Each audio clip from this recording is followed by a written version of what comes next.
Georges and Frederick counties. That means you are restricted from parking on state roads. Here in Frederick City, they also have a snow emergency declared. We can tell you that in Montgomery County, nearly 400 snow trucks are already on the roads. I'm Andrew Siff in Brooklyn, where millions of people who rely on mass transit are wondering whether subways will be running in the blizzard, whether buses will be able to get down secondary streets, and in general, how New Yorkers will be able to get around. We already know that New York City schools are closed, sidelining more than 1 million kids.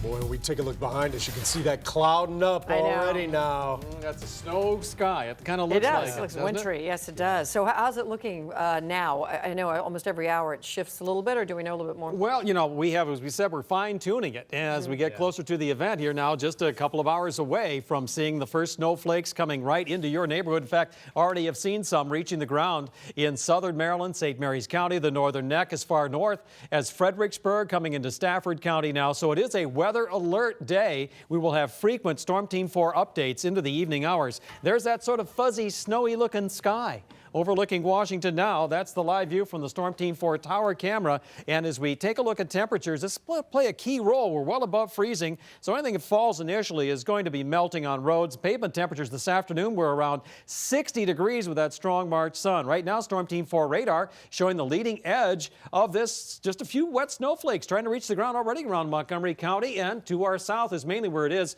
starting to show up in St. Mary's County, the Northern Neck, and around Richmond. It's all advancing to the north. This is just a very leading edge of it. This is not the main part of the storm. That has to get going here when we get this big circulation of the atmosphere over the mid-Mississippi Valley, getting off the coast, forming a low pressure system here around Hatteras. Then it's really going to be rapidly intensifying the full force of the storm when it's just right around Long Island and off the New England coast. So we're going to be on the early formative stages of the storm, so we're not going to take the full brunt of it, but enough anyway to have some major problems with it. By 10 o'clock tonight, all this area in lavender, this is snow, light snow, and again, most of it melting on those warm pavements that are going to take a long time to start to cool down enough for it to stick. And then by 1 a.m., we get some warm air beginning to come in. This area in the yellow is rain in southern Maryland. The pink zone, that could be some sleet and some wet snow mixing in. That may push farther to our north and west by about 4 o'clock in the morning. And then as the storm starts to wrap up north and east of us, it will draw in some cold air, bring back another surge of some snow by the latter part of the morning on Tuesday. Then by 1 o'clock in the afternoon, a few scattered snow showers tomorrow afternoon. But the bulk of the accumulating snow is going to be occurring as we get into the hours after midnight and for early tomorrow morning. So just a little light snow through the evening hours, may get moderate around 11 o'clock or midnight. And then by 8 a.m., a mix of some sleet and some rain mixing with the snow. Rain mainly south and east, and snow far north and west. And still some snow showers around just in the mid-30s by 11 o'clock in the morning. Now, this is the map that is so important because we have a huge difference on depending on where you live. Mostly it's going to be rain in southern Maryland, southern Prince George's County, Charles, Calvert, St. Mary's, but here right along the 95 corridor from Prince William County, southern Fauquier into southern Fairfax and the district, maybe 1 inch to 3 inches.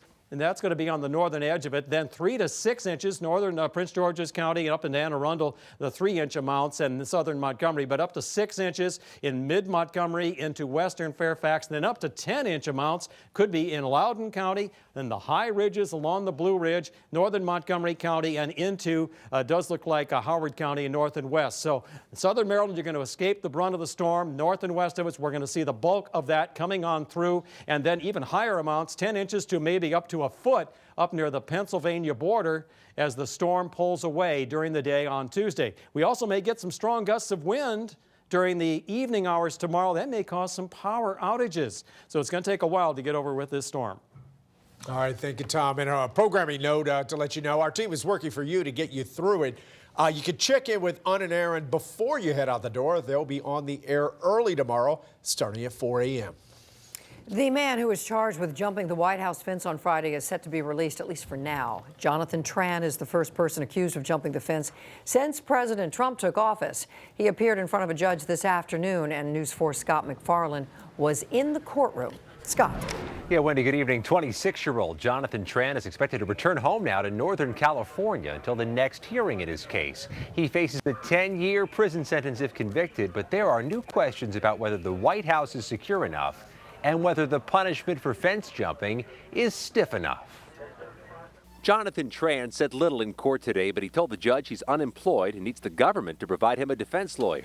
In court filings, the U.S. Secret Service says Tran jumped the White House fence Friday night and made his way all the way from between the White House and Treasury building to the South Portico. They say Tran was carrying a backpack with 2 cans of mace and claiming to have an appointment with the president. Tran is just the latest man arrested for scaling the White House fence, despite the additions of so-called anti-climb features in 2015. New pencil point spikes were added to stop such incursions. The Secret Service and National Park Service are now planning to raise the fence in the next year or two with a new taller base and higher beams. But one former Secret Service officer tells News 4 he's concerned these fence jumpings are leading to copycats from people who want to make political statements, including Joseph Caputo, who admitted scaling the fence with a binder holding a rewritten U.S. Constitution on Thanksgiving 2015. Caputo pleaded guilty, but he avoided prison time, probation only, and later spoke with News 4 about why he did it. I had my own intentions, and I'll talk about them later on. The main point was the binder. It seeks to restore the Constitution to its original intentions. Former Maryland-based U.S. Secret Service officer Dan Bongino reacted to both of these cases, saying even if the judges ordered the men held behind bars immediately and for long stretches of time, it might not make a difference. Bongino said, quote, jail is not even a mild deterrent. If you're going to jump the fence to plead your case to the White House, you're not going to be stopped, he says. As for Jonathan Tran, he's back in court next month, again facing 10 years in prison if convicted. Wendy and Chris. All right, well, no, you'll stay on top of it. Thank you so much, Scott. In what could be one of the biggest releases since the Harry Potter saga, the books by former President Obama and his wife Michelle could be a global event. Penguin Random House just announced that it has lined up publishers from Ireland to South Africa for the pair of books. It's also set to release Spanish-language editions for Spain, Mexico, and parts of South America. There's no title yet or release date, not even any official details about the contract, but some reports claim Penguin Random House paid as much as $65 million for the 2 books. Before you reach for a pill to help fix what ails you, it might be better to reach for your gym bag. Research shows that for some conditions, exercise might work as well as drugs or even surgery, and with fewer side effects. So why don't doctors prescribe this more often? Consumer Reports has advice on how to get the disease-fighting benefits of exercise, and Doreen Gensler has that story. When Sandra Wingate discovered she had dangerously high blood sugar levels last year and type 2 diabetes, her doctor prescribed dietary changes, medication, and regular exercise. If I keep with exercise and the diet changes, I will be off medication in a few months. A study published in the Journal of the American Medical Association found nearly 1 in 10 participants were able to give up diabetes medication altogether. That after 2 years on a program that included exercise and changes in diet. Exercise has also been shown to be a very effective tool against other chronic conditions. For chronic lower back pain, new guidelines from the American College of Physicians say you should try non-drug therapies, including exercise, before you pop a pill. For people who suffer from arthritis, weight training can build muscle strength, thereby reducing pressure on the joints and improving stability. But it's important to learn how to use weights correctly from a certified trainer or a physical therapist to avoid worsening joint pain. And strength training can help people with diabetes, too. The more muscle you have, the less likely your body is to store extra glucose as fat. And Consumer Reports says it's also important for those with diabetes to have some food before working out. And those on insulin should discuss with their doctor the best time of day for them to exercise. Both steps help to avoid a potentially dangerous drop in blood sugar. Doreen Gensler, News 4. A federal investigation is now starting after a tragedy in Pennsylvania. What authorities are trying to learn after the death of a 3-year-old in an incident related to a hoverboard? And this just into the newsroom. Prince William County schools closed tomorrow. We are gearing up for the biggest snow we've seen this season, but how much you'll see depends on where you are. Team coverage and Doug's snow total map next on News 4. When winter weather threatens, turn to News 4 Today. The minute you get up, check in with us and WTOP. We're up to the minute school closings and delays. We're working for you on TV and on your phone with Storm Team 4 and First 4 traffic to help you plan ahead and make life easier. Weekday mornings on News 4 Today. Okay, I need a new truck, so I came to the #1 Ford dealer. Crystal gave me an incredible Coons wow price, thousands more for my trade, and boom! When you're talking Ford, you're talking Coons. Today, Lauren helped Michael get a new liver. Today, Sharon helped Beth learn to walk again. Today, we all celebrated Tracy's last round of chemo. What did you accomplish at work today? At MedStar Georgetown University Hospital, our nurses make a difference in their patients' lives every day. Join our family of Magnet nurses and accomplish something extraordinary. Beautify your home, lower your cooling bills, and save money now with Thompson Creek Windows. Call now to get 1 window absolutely free with every 3 purchased. Get 2 free windows when you purchase 6. Home sweet Thompson Creek. Chevy is the most awarded car company 3 years in a row. Really? Let's see how quickly you can read through all their awards. 2017 Motor Trend Car of the Year. Kelley Blue Book 2016 Best Resale Value. 2016 JD Power Highest Quality Ranking. 10 best blah, blah, blah. 2016. Only about 90 more to go. That's a lot of awards.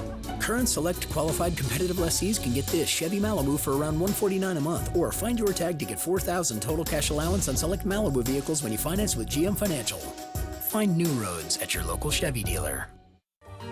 Looking for a fresh dessert experience? All it takes is a tap, tap, smash. The made-from-scratch chocolate piñata. Only at Uncle Julio's. Being the #1 selling new Toyota dealer in the Central Atlantic region is pretty awesome. But also being the region's #1 selling certified used Toyota dealer, that's just icing on the cake. Coons Tyson's Toyota. We're gonna wow ya. On the next Access Hollywood. A full breakdown of the season premiere of Keeping Up with the Kardashians. What does this really mean? If the elevator does not open in time, I'm Next, Access Hollywood. Tonight at 7:30 on NBC4. For the first time in the United States, a death has been linked to a hoverboard fire. A toddler died Friday night in Harrisburg, Pennsylvania. Investigators say a hoverboard on a Charger burst into flames. 1 girl died, 2 others are in critical condition. It's killing me inside to see my daughter swollen and covered in burns and fighting for her life in that hospital bed. It's not the first time this has happened. There have been dozens of hoverboard fires in 24 states. Hundreds of thousands of hoverboards have since been recalled. Biking is a green, healthy option for getting around D.C., but it does come with certain dangers, not just for the riders, but for pedestrians as well. News 4's Derek Ward explains how one woman's death highlights the need to broaden conversations about crosswalk safety. It's a rare kind of accident, especially when the outcome is fatal. Jane Bennett Clark was leaving her job at Kiplinger Publications last Thursday evening. She'd gotten as far as 13th and I Street when she was hit and killed by a bicyclist riding down 13th Street. Police say she just stepped from the curb into the crosswalk when it happened. Personally and professionally, this is just a truly devastating loss. Her death leaves a void at Kiplinger, where she'd worked for nearly 40 years. She'd come to be known as a consummate writer and co-worker. She was just a beautiful wordsmith. She could take any subject and make it sing. The issue of her death and the circumstances came up at a D.C. Council Transportation Committee hearing today. That just highlights, I think, the difficulties that we have in getting everyone to adhere to whatever the rules are, but to be on the lookout for each other. And that's the prevailing notion among both cycling and pedestrian advocates at the hearing, especially with changes afoot in D.C. Dedicated bike lanes and a law being considered that would allow cyclists to treat stop signs as yield signs when it's safe to do so.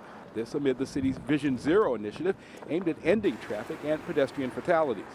You know, now the pedestrians, they don't pay attention. They go across the street with the cell phones in their hand. We certainly encourage people to follow the rules and to yield to pedestrians because that is the law. Thursday's accident is still under investigation. It's yet to be determined if any laws are broken. No charges have been filed, no blame has been assigned, but it serves as a stark and tragic reminder to be alert, whether on wheels or on foot. I mean, it's like driving, you know, but you're sort of more out in the open. And more vulnerable should something go wrong. Derek Ward, News 4. Now at 6, the biggest snow of the season to hit the nation's capital, now on our doorstep. We're bracing for the worst. A winter storm warning about to go into effect for much of the area as road crews gear up for a busy next couple of days.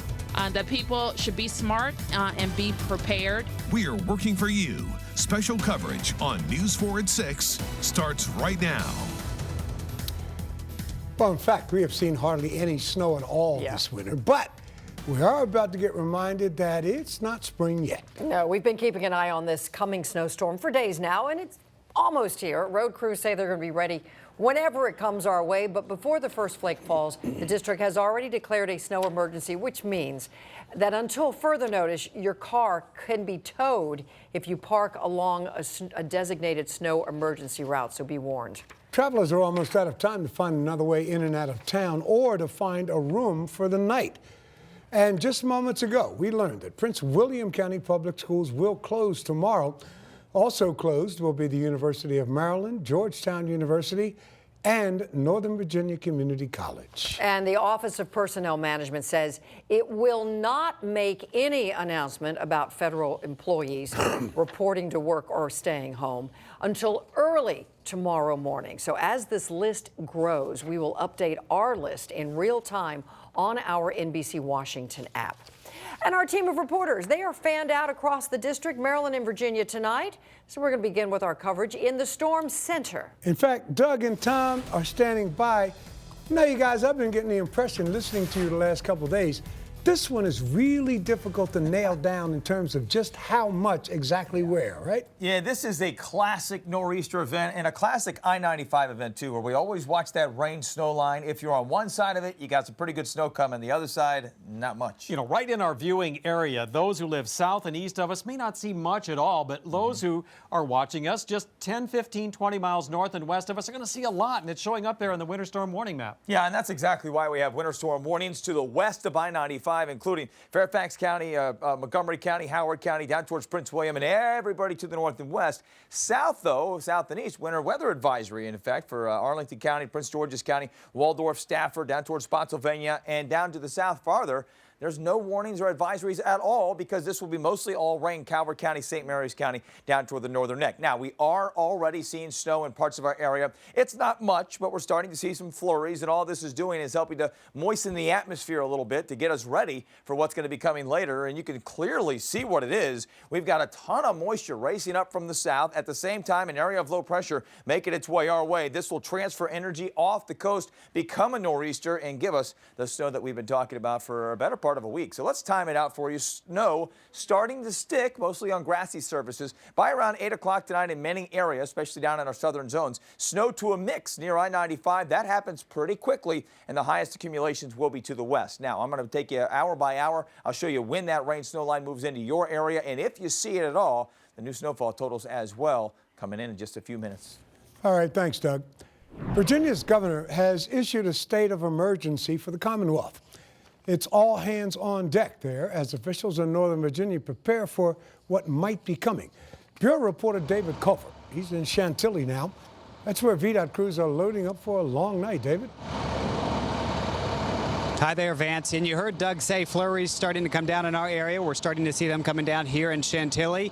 And you mentioned VDOT. That's where we are. Behind me, the all too familiar Salt Dome. Some sand and salt looking in there as you see it mounted very high up. A lot of folks see this. They say, well, this hasn't been on the road at all this winter. VDOT says that's not true. This is actually their 13th deployment this year.